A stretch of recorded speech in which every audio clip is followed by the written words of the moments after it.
batalhas antes de Cristo. Davi, o matador do gigante. O lendário duelo entre Davi e Golias acontece por volta de 1015 a.C., uma época em que os israelitas travavam uma guerra sangrenta contra um inimigo terrível, os filisteus.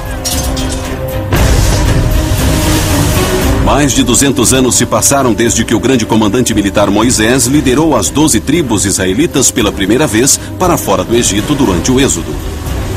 Josué continuou a campanha militar israelita e invadiu com sucesso a terra prometida de Canaã.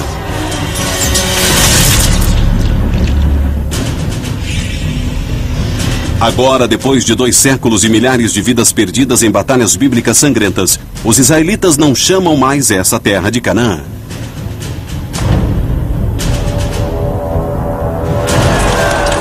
Agora ela é seu lar, Israel. Eles se tornaram uma das mais poderosas forças militares da região e estão unidos pela primeira vez sob o comando do rei Saul. Durante anos, a guerra de Saul contra os filisteus encharcou a terra de sangue. Em certo dia, no vale de Elá, somente um vai morrer, mas será uma morte monumental e histórica. Os exércitos se enfrentaram durante vários dias, até o que frequentemente acontecia no mundo antigo. Acreditava-se naquela época que Deus decidia as batalhas, então cada lado escolhia um campeão. Os campeões se enfrentavam e quem ganhasse levaria a vitória para o seu lado.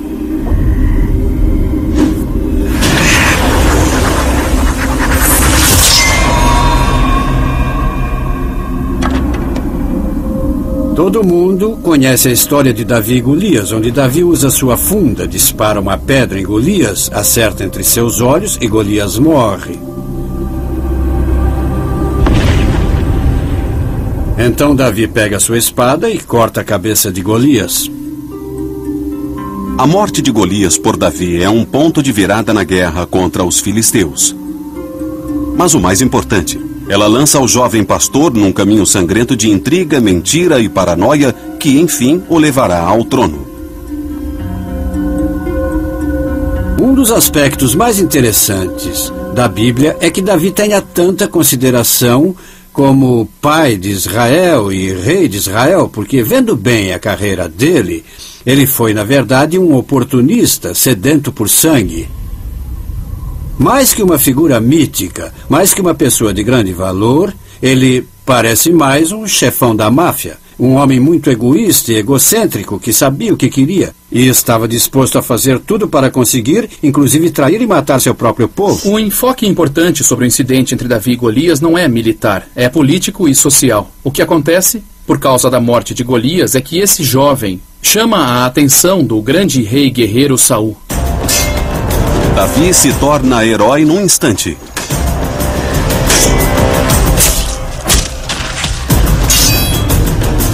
Ele ganha o posto de guardião das armas pessoais do rei Saul.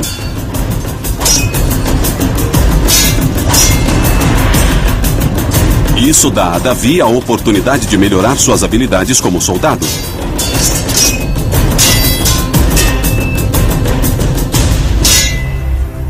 Mas o sentimento inicial de Saul de admiração logo se torna desconfiança e inveja. Desde o início, você percebe que tudo isso vai dar em desastre. No caminho de volta da primeira batalha, depois que Davi matou Golias, há mulheres nas ruas dançando e cantando. Saul matou milhares e Davi dezenas de milhares. Saul tinha passado por 20 anos de guerra brutal, enquanto Davi atirou uma única pedra. Então acho que devemos perdoar Saul por ter ficado com inveja. Saul estava preocupado e com razão. Ele passou todos os seus anos criando um pequeno reino de Israel, tendo ele como rei, e está interessado em passar isso para seu filho. Ele fica meio preocupado de Davi ter feito aliados na corte, porque Davi é um bom soldado. Saul também desconfia da amizade próxima de Davi com seu filho, Jonatas.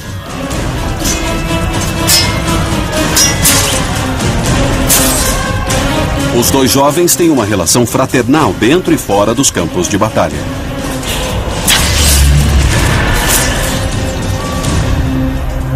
Saul agora tem medo de que Davi esteja se preparando para ser o herdeiro do trono, ou se não conseguir, para controlar Jonatas. Essa é a base do rompimento dele com Davi.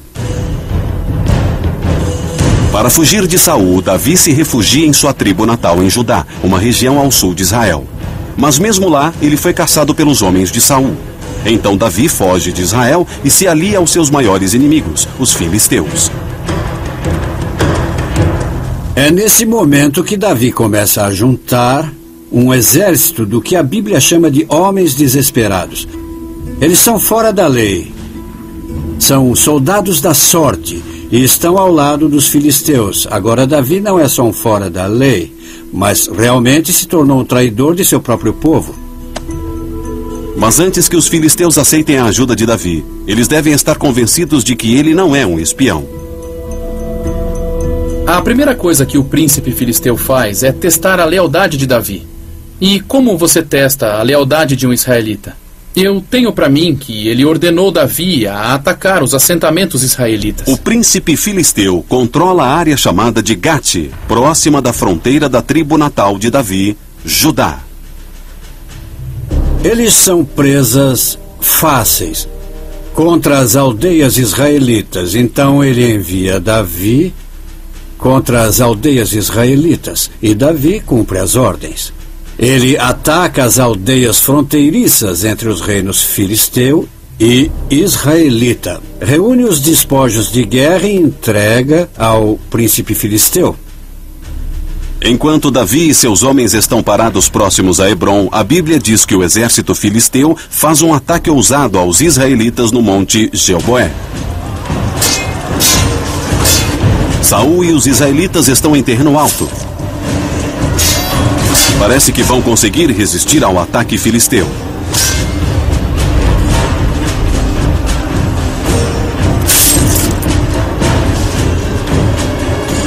Mas os filisteus conseguem cercar os israelitas e vencê-los.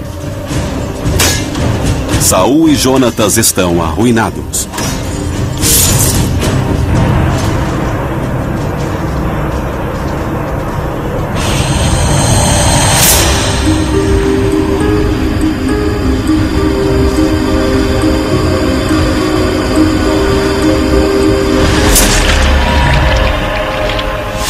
Saul é atingido várias vezes.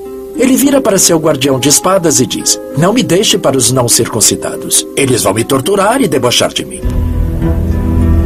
Mas o guardião de espadas não consegue matar seu rei. Para que não seja capturado, Saul se mata. Os filisteus decapitaram Saul e penduraram seu corpo na muralha de uma cidade sua. Do lado filisteu, não poderia estar melhor. O monarca israelita estava morto, Israel estava derrotada e os filisteus agora controlavam tudo. Mas os filisteus têm um problema. Um herdeiro do reino de Saul ainda sobrevive, seu filho Isbaal. E nem ele, nem seu comandante militar Abner estão dispostos a aceitar a derrota. E Abner passam pelo rio Jordão, mas seu governo é pequeno e longe demais para ser uma preocupação. Então os filisteus simplesmente o ignoram. No entanto, eles querem uma maneira de controlar a população israelita. E sua saída é tornar Davi rei. Um mensageiro conta a Davi sobre a morte de Saul e leva a coroa para ele. O último povo a ter a coroa de Saul e a sua cabeça também foram os filisteus. Agora, de repente, ela vai parar nas mãos de Davi. Isso dá uma ideia de que os filisteus têm planos para Davi. Com o apoio dos filisteus, Davi se torna rei da tribo de Judá. Mas sua ambição é maior que isso. Ele não está interessado em comandar como um fantoche filisteu. Ele quer ser o rei de toda Israel. Ele traz homens de seus tempos como fora da lei, homens brutais, matadores experientes e completamente leais a Davi.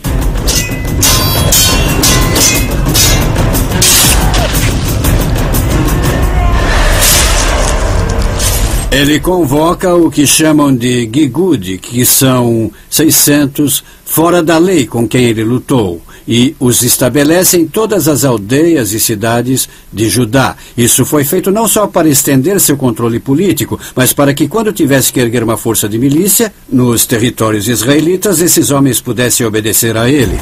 Davi escolhe seu sobrinho Joabe como seu comandante militar para liderar uma guerra civil contra o exército crescente de Isbaal.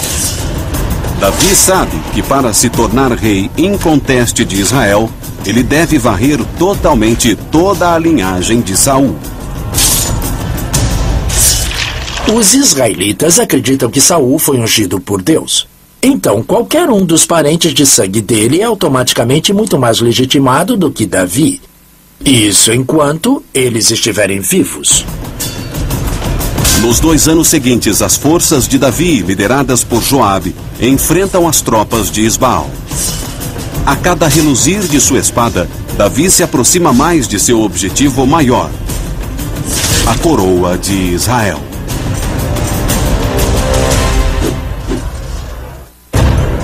É por volta de 1004 a.C.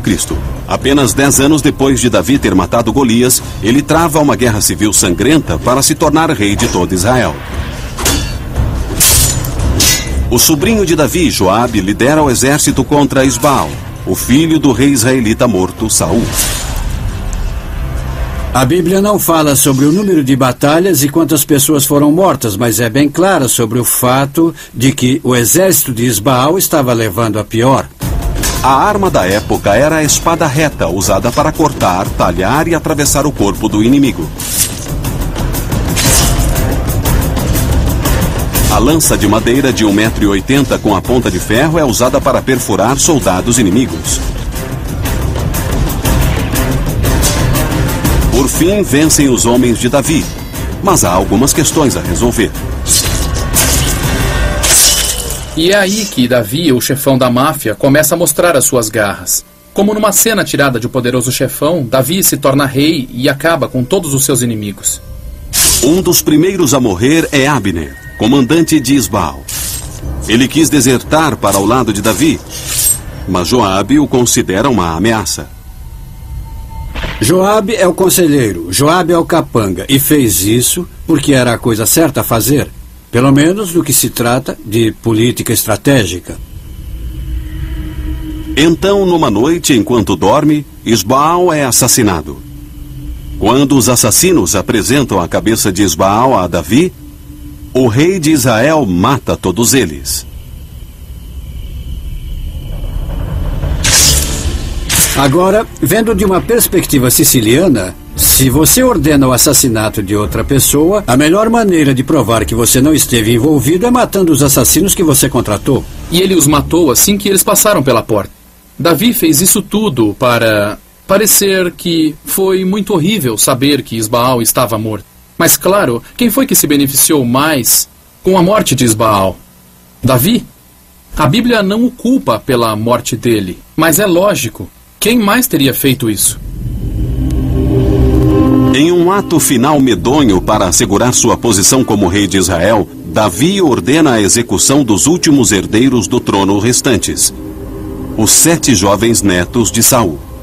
Davi os crucificou e os pôs no sol, onde todos morreram. Assim, não haveria mais herdeiros legítimos para reclamar o trono. Davi nunca foi acusado de nenhuma das mortes. Sua permanência no trono está assegurada, mas suas ambições cresceram. Ele quer expandir Israel em um império. Davi chega ao poder porque ele é o cara mais forte do pedaço, ele é o mais ambicioso do pedaço.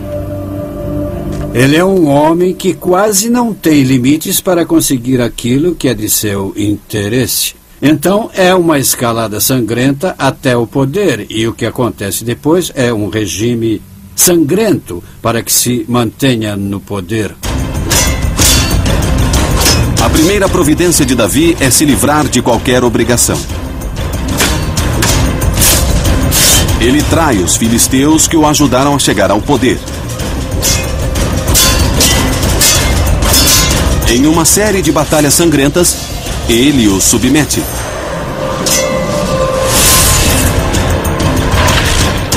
Depois dessa derrota, os soldados filisteus vão lutar no exército de Davi.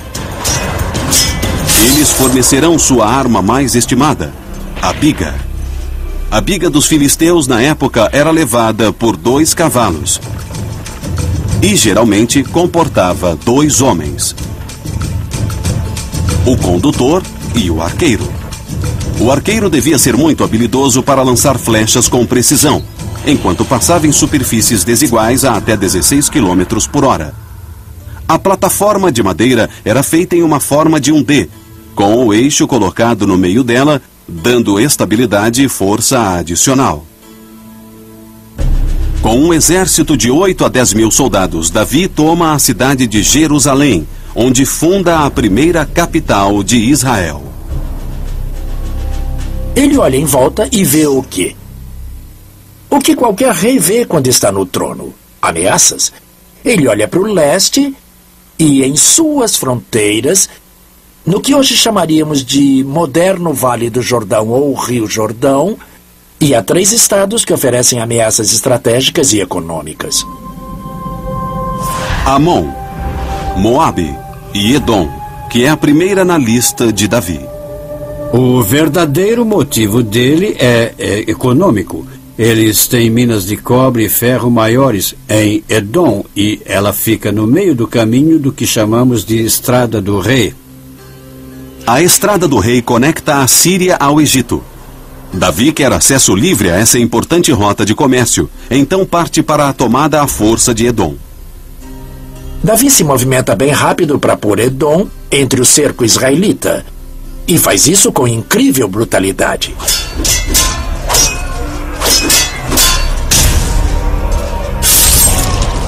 Davi ordena o extermínio total da população masculina edomita.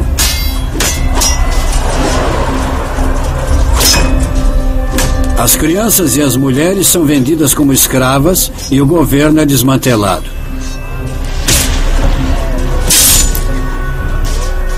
Edom deixa de existir e é anexada por Israel. A carnificina brutal em Edom é uma forte mensagem a qualquer um que pudesse considerar uma retaliação. Mas o derramamento de sangue estava só começando. A seguinte em sua lista era Moabe. Tendo conquistado Edom, destruído sua população e reunido suas fontes de recursos econômicos na tomada da Estrada do Rei, o estado logo ao lado de Edom, o estado de Moabe, agora parecia ser uma ameaça à manutenção e preservação dessas fontes. É uma velha prática histórica. Uma área que é quase o estado tampão, de repente se torna uma ameaça e tem que ser neutralizada. É a primeira teoria do efeito dominó da história. Davi sabe que Moabe não é uma ameaça militar a Israel porque está no ponto mais distante do Mar Morto. Mas ele não quer arriscar e é implacável mais uma vez. Davi lidera o exército contra Moabe e faz um trabalho bem rápido com ele. Pelos números, isso poderia levar dias. Mas encontramos uma interessante descrição de como ele lidou com isso. Ele derrotou os moabitas e mediou-os com a corda, estendendo-os no chão. E o que a Bíblia diz é que todos os presos em idade militar foram deitados em 3 fileiras. Bem, os soldados ficavam entre 2 fileiras e passavam todos eles na espada. O que significa, essencialmente, que decapitaram os presos. Pela segunda vez, Davi massacra seus vizinhos, impedindo que se virem contra ele.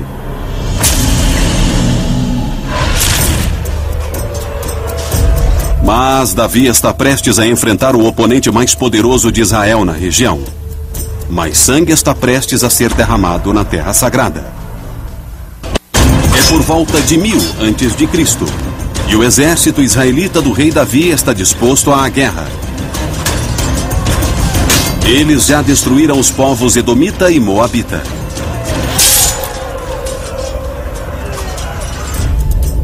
Agora, Davi lidera aproximadamente 10.000 soldados para o norte. Tendo conquistado Edom e Moabe, Davi naturalmente vira suas atenções para o último estado restante que disputa com os israelitas os interesses pelo Vale do Jordão. São os Amonitas, cuja capital fica em Rabá, que é a moderna Amã. Amon é o último, mas o mais importante dos 3 estados na fronteira leste que Davi quer conquistar.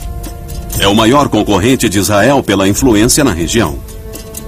Para entender o que aconteceu em Rabá, é preciso entender o contexto político. Os amonitas não eram bobos. Eles viam claramente a expansão dos interesses israelitas para dentro do vale. Houve algumas negociações entre Davi e Amun, o rei de Amon, até Davi falar em um certo incidente diplomático.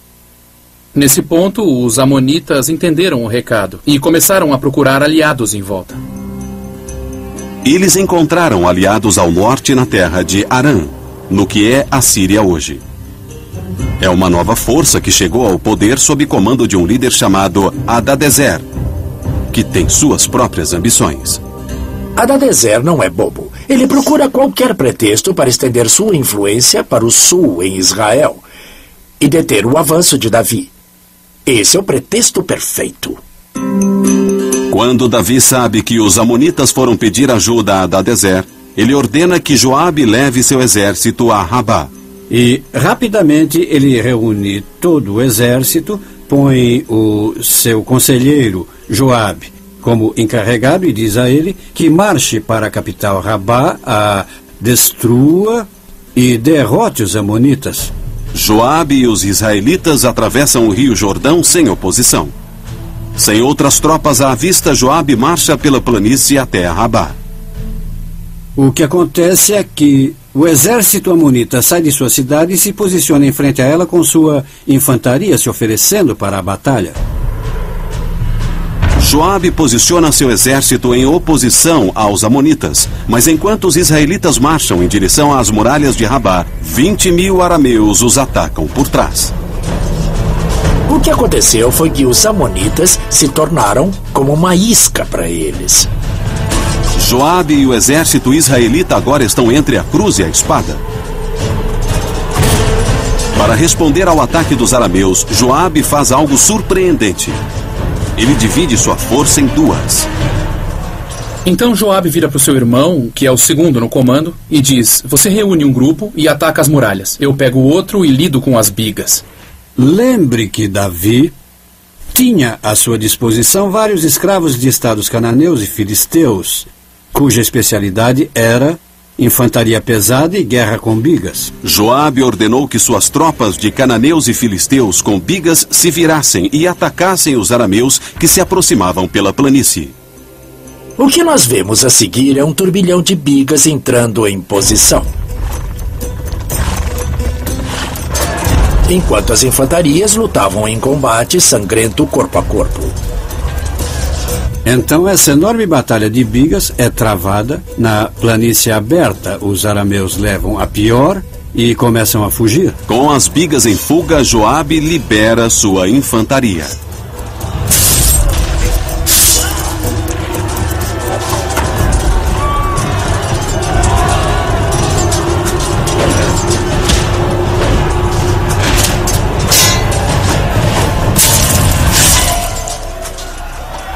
A infantaria amonita agora se mistura à infantaria israelita na frente da cidade, perde a confiança e começa a recuar para dentro da cidade. Assim, a batalha fica praticamente empatada.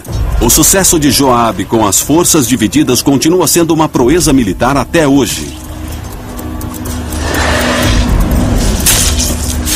Táticos militares modernos sempre ensinam os comandantes a manterem suas forças unidas.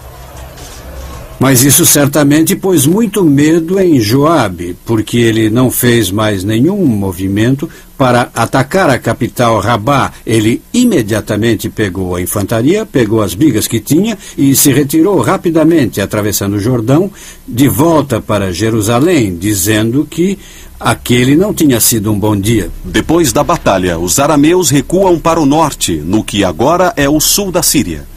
Davi não perde tempo. A Bíblia diz que ele ordena que toda Israel se reúna. Quando você ouve essa expressão, toda Israel, ela significa toda a milícia. Provavelmente de 20 a 25 mil homens. Davi leva pessoalmente os israelitas para o norte, passando pela capital Rabá e pelo exército amonita.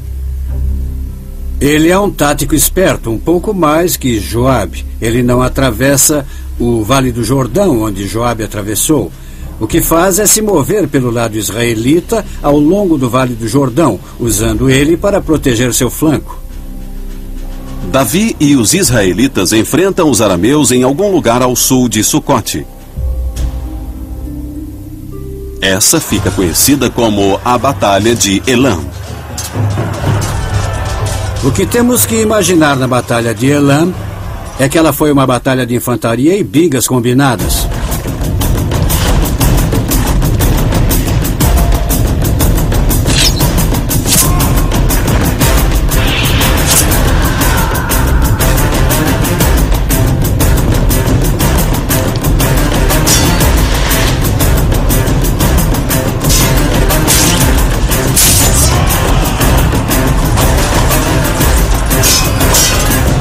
Davi se recusa a perder.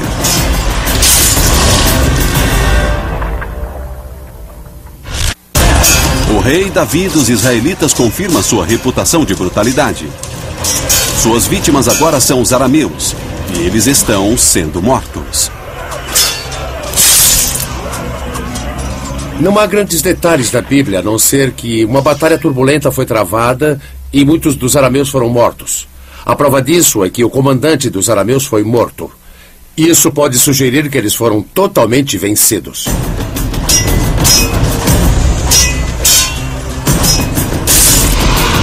Quando você mata o comandante de um exército antigo que possui bigas, o que significa que ele poderia fugir dali bem rápido se fosse preciso, você fez um trabalho muito bom. Atingidos pelos israelitas uma segunda vez, os arameus recuam para o norte novamente. Davi agora entende que não foi até lá para vencer uma única batalha, que deveria lidar com aquilo enquanto tinha soldados em campo, e assim continua a seguir para o norte. A notícia da derrota dos arameus em Elam se espalha rapidamente pela região. Revoltas se iniciam nos estados que o rei arameu Hadadezer já tinha conquistado. Isso cria um problema para o rei arameu Hadadezer, porque ele não pode fazer um ataque combinado contra Davi antes de amainar essas revoltas. Ele tem que lidar com os dois ao mesmo tempo. Hadadezer ordena que uma força atrase Davi e os israelitas enquanto ele monta uma campanha para acalmar os revoltosos locais. Nesse ponto, Davi continua seu avanço para o norte e esbarra logo com a retaguarda de Hadadezer. Pela terceira vez em 6 meses, os israelitas lutam contra os poderosos arameus.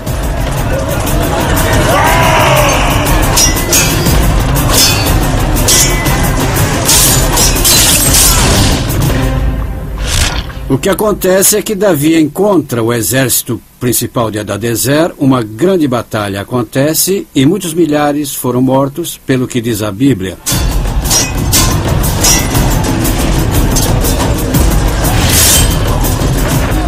E Davi derrotou Hadadezer, rei de Sobá, quando este seguia para Emá, a fim de conquistar o rio Eufrates.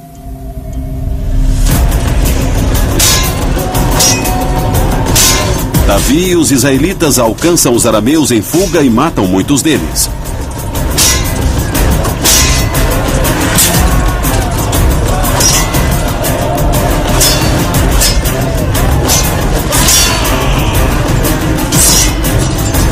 O império de Hadadezer é destruído.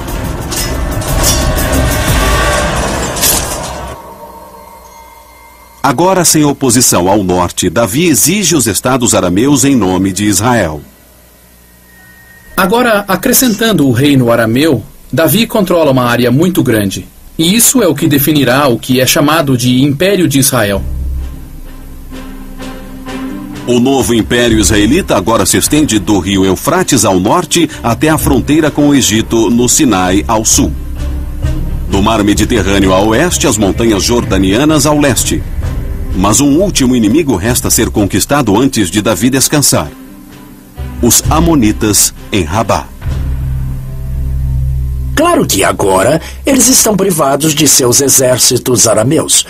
Então Davi se concentra na indexação de Amon, a órbita israelita. Mas, ao mesmo tempo, a Bíblia diz que Davi é distraído de sua conquista militar por uma mulher bonita que ele vê de seu palácio.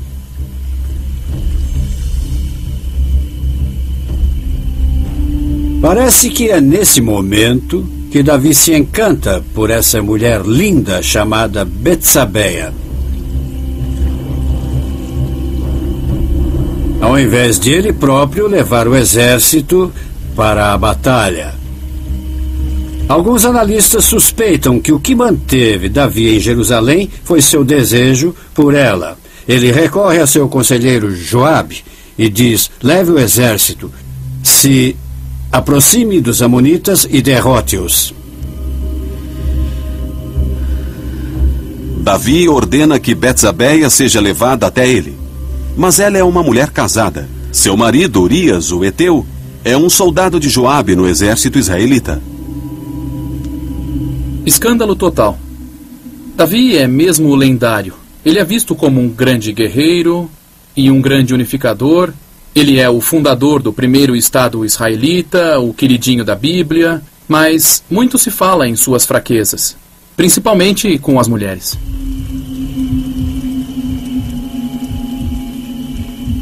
Então, enquanto Davi se entende com Betsabeia, Joabe reúne os exércitos israelitas em 2 grupos.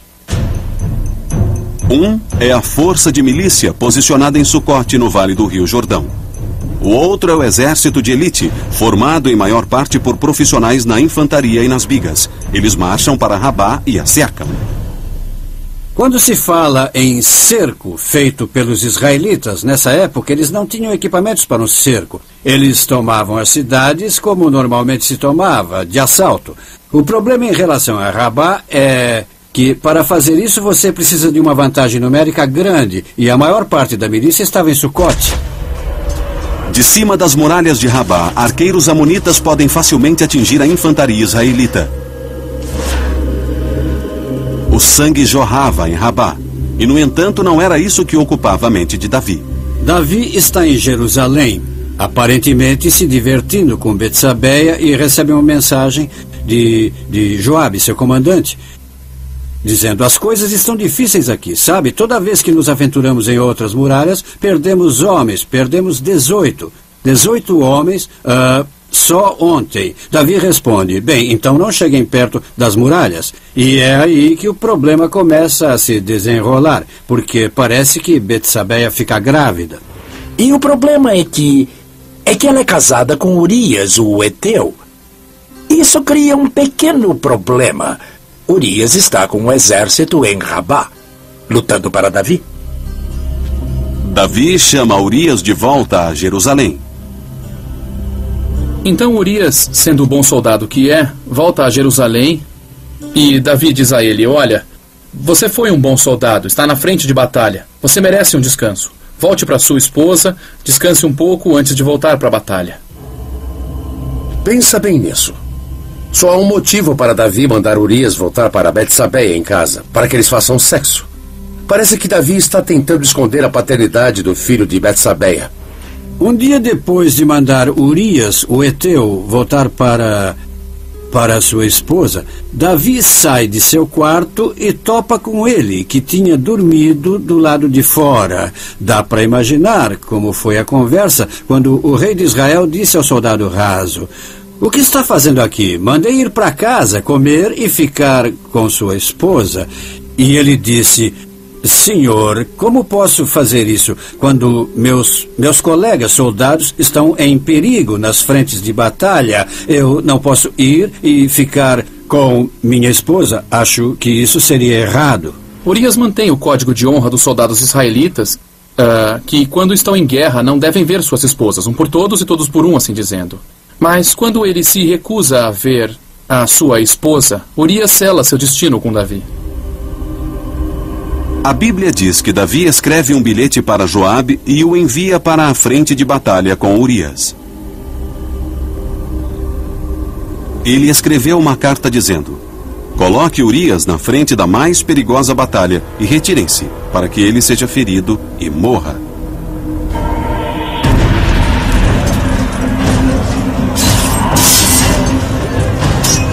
Sendo um bom soldado até o fim, Urias segue as ordens de seu comandante sem questionar.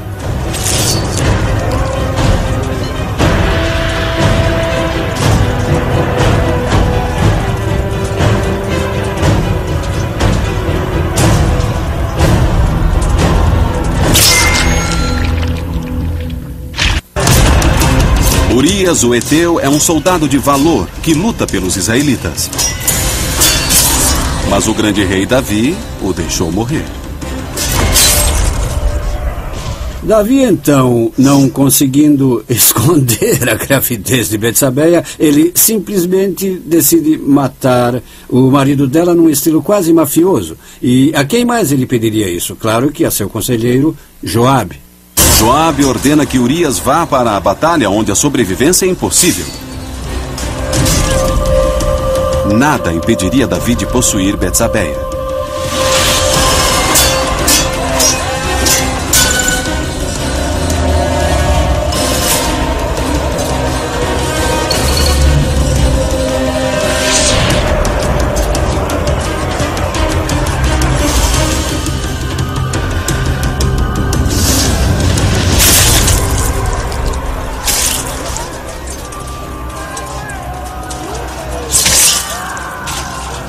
Em Jerusalém, Betsabeia sabe que Urias foi morto em combate.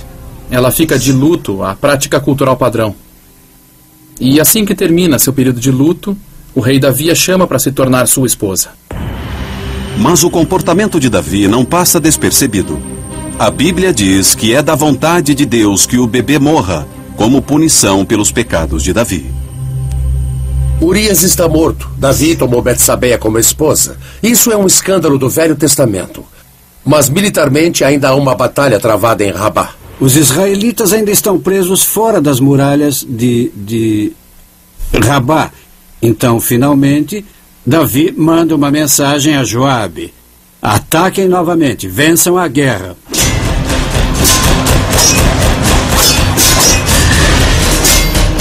Joabe finalmente quebra as defesas amonitas.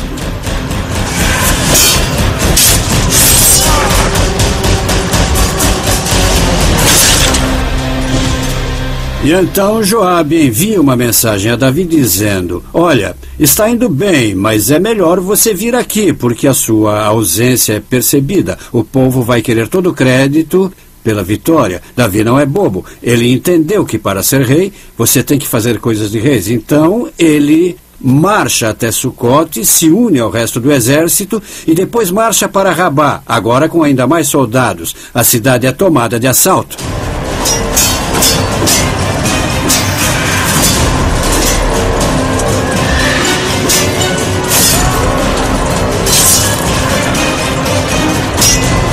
Como em todos os seus triunfos anteriores, Davi consegue eliminar qualquer chance dos vencidos se erguerem contra ele. A matança continua.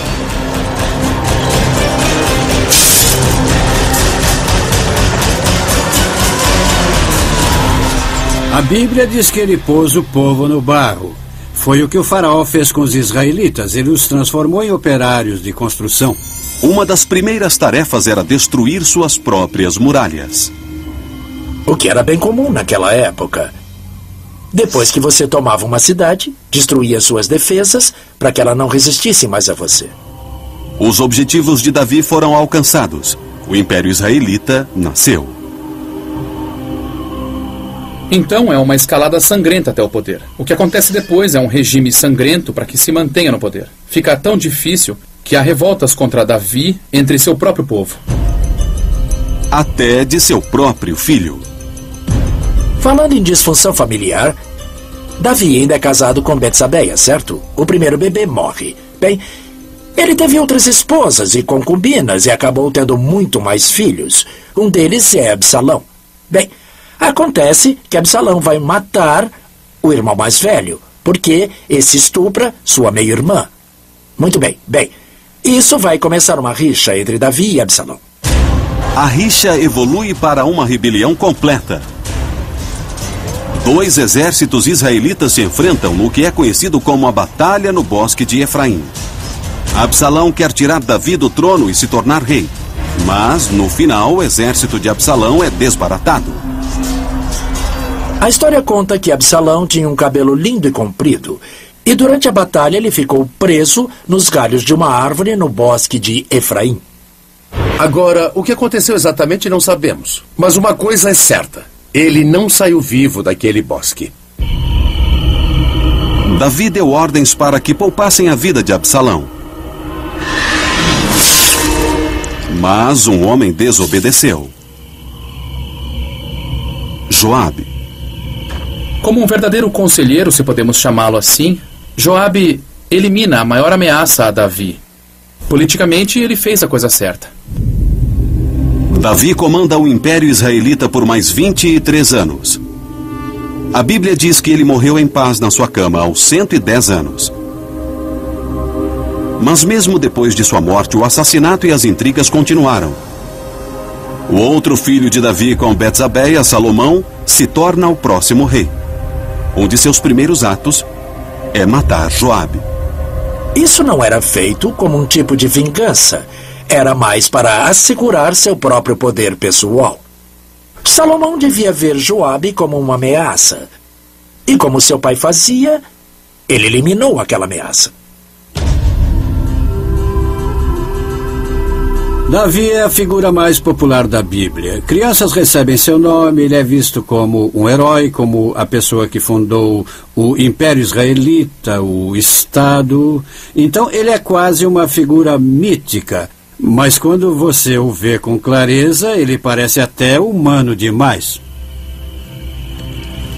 Da minha perspectiva, o mais fascinante é as pessoas ainda o verem como uma pessoa mítica exemplar. Ele tinha muitos maus hábitos.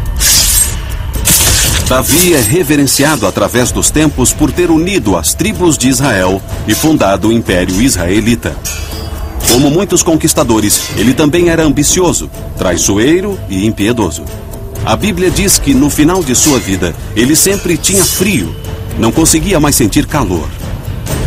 Talvez como seus incríveis feitos, isso também fosse um presente de Deus.